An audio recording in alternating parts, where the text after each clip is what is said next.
आणि खरं तर गणपती बाप्पाच्या आगमनासाठी अवघे काही तास शिल्लक आहेत। त्यामुळे राज्यभरातल्या घराघरात आणि मंडळांमध्ये तयारी अगदी अंतिम टप्प्यामध्ये पोहोचलेली आहे। जो तो लगबग करतो आहे गणपती बाप्पाच्या आगमनाची। तिकडे नाशिकमध्ये गणपती बाप्पाच्या मूर्तीचे कारखाने त्याचबरोबर सजावटीच्या साहित्याची जी दुकानं आहेत तिथे मोठी गर्दी पाहायला मिळते।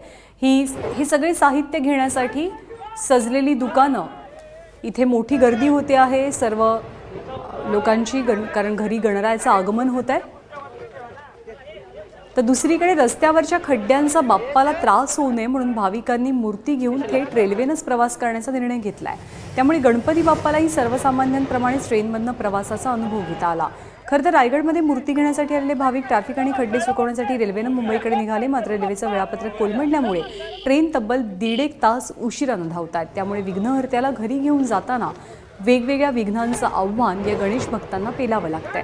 तर तिकडे सांगलीमध्ये चोर गणपती विराजमान झालाय। गणेश चतुर्थीच्या एक दिवस आधीच या बाप्पाची प्रतिष्ठापना होते। विशेष म्हणजे एक दिवस अगोदरच विराजमान झालेला हा गणपती आलेला कुणालाही कळत नाही, म्हणूनच या गणपतीला चोर गणपती असं म्हटलं जातं।